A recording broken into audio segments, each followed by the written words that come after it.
Nusprendus įstiklinti balkoną ar terasą, vis populiaresnių pasirinkimų tampa berėmės stumdomos atveriamos sistemos. Dauguma ją renkasi dėl puikios estetinės išvaizdos, juk dauguma nenori darkyti naujų namų fasadų ir interjero, kas dažnai vyksta įsistiklinus plastikinę arba rėminę aliuminio konstrukciją.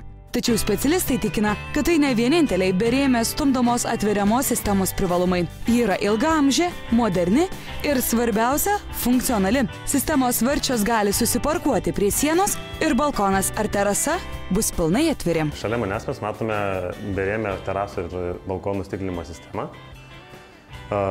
Ši sistema ypatinga tuo, kad jinai nedarko pastato eksterjero.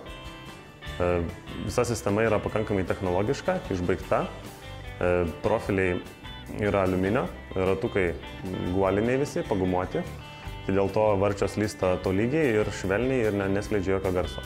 Tarp stiklinių varščių esančios silikoninės tarpinės šaltuoju metų laiku tarnauja kaip apsaugos nuo vėjo ar sniego, taip pat nuo dažnai pasitaikančių liūčių, o vasarą jos gali būti išimamos, taip leidžiant cirkuliuoti orui, net tada, kai balkonas ar terasa yra uždaryti. Priklausomai nuo konstrukcijos aukščio, naudojamas 8 ar 10 mm storio grūdintas stiklas. Saugumo atžvilgiu šita sistema yra sunkiai įveikiama, kadangi yra užfiksuojamos varčios, viršų yra apačioj ir iš lauko nėra galimybės įeiti. Berėmės stumdomos atveriamos įstiklinimo sistemos gali būti panaudotos bet kokios kombinacijos balkonui ar terasai. Varčios gali būti stumdomos per kampą, taip pat gali susijungti ties kampu. Priklausomai nuo konstrukcijos ilgio yra išdėstomos varčios, jų atidarimas, tarkim, gali būti atidaroma vienam šone, kitam šone arba abiejose šonuose, jeigu ilgesnė konstrukcija, galima atidaryti ir per vidurį. Inovatyvių stiklinimo sistemų gamybą ir montavimu jau 15 metų užsiimantys specialistai pademonstravo tokio sprendimo pagrindinės funkcijas ir privalumus. Čia matome pirmąją varčią, jinai yra fiksuojama su fiksatoriais viršų ir apačioj. Virvelė naudojama tam, kad atfiksuoti abu fiksatorius iš karto vienu rankos judesiu. Tai patraukiam ir varčia atsidaro. Atidarius varčią galima kitas varčias sustumti į šoną ir atidaryti.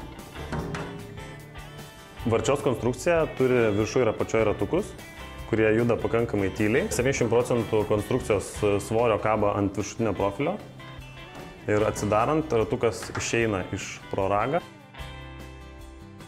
Kaip ir minėjau, patogu varčias išvalyti, nes atstūmus atidarius varčią, ją galima išvalyti tiek iš vienos, tiek iš kitos pusės. Nuo dulkių, vėjo, sniego ir nešvarumo apsaugo viršuje ir apačioje esantis šepetėlis. Šepetėlis yra tiek iš išorės, tiek iš vidaus, tai yra kaip dviguba apsauga. Pati konstrukcija yra aliuminė, o uždengimai varčių yra plasmasiniai. Varčias sustūmus į vieną prie kitos, plasmasiniai kaladukai įeina vienas į kitą ir taip gaunasi vientisa konstrukcija. Dedamas specialus profilis, kuris surenka vandenį ir vanduo nuteka į išorę. Tai tiesiog, jeigu žiemą prirasoja konstrukcijos, visas nutekėjęs vanduo subėga tiesiai į tą profiliuką. Tokios konstrukcijos spalvą galima pasirinkti iš itin plačios dažų paletės, o ir dažoma jį milteliniu būdu, taip garantuojant, jog pavyzdžiui balti dažai nepageltonuos ir nepakeis savo spalvos. Naudojant berėmės stumdomas atveriamas stiklinimo sistemas, karštą vasaros dieną atvėrus sistemą pilnai turėsime nestiklintą patalpą, o lietingu oru stiklinė siena apsaugos mūsų daiktus, baldus ar gėles.